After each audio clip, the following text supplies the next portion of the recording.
25 তারিখে ইনশাআল্লাহ আপনাদের দোয়া আল্লাহর রহমতে আমি দেশে ফিরে যাব। সকলের কাছে দোয়া চেয়ে যাচ্ছি, আপনারা দয়া করে দোয়া করবেন, দেশনেত্রী খালেদা জিয়ার জন্য দোয়া করবেন।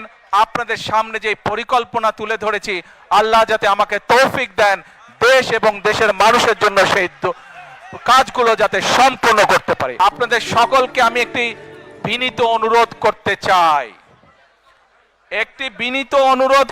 চাই, করব সত্যি? আচ্ছা, কি সেই বিনীত অনুরোধ?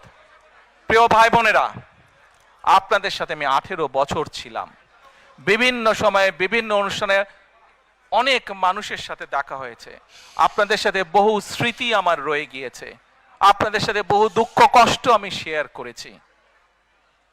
আপনারা বিভিন্ন সময় আমার বক্তব্যের শুরুতেই বলেছি, যুক্তরাজ্য সহ বিভিন্ন দেশের প্রবাসী, বিশেষ করে যারা জাতীয়তাবাদী বাংলাদেশি জাতীয়তাবাদের রাজনীতিতে বিশ্বাস করেন, আপনারা বহু মানুষ বিভিন্ন সময় আমার পরিবারের দলের বিপদের সময় আমাকে মানসিকভাবে সাহস দিয়েছেন, সহযোগিতা করেছেন, সমর্থন জুগিয়েছেন।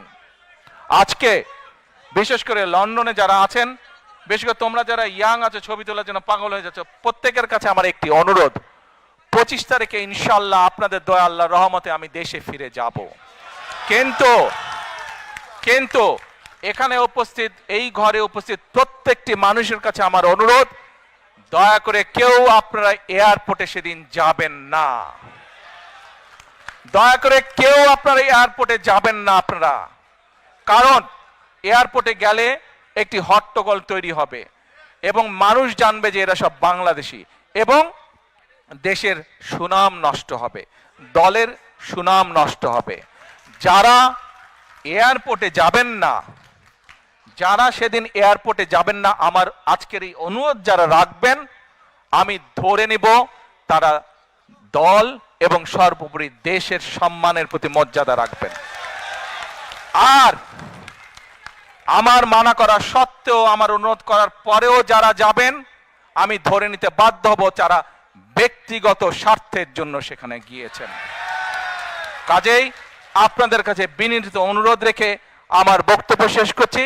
সেই 1.5 মিনিটের ভিডিওটির দেখার অনুরোধ করছি।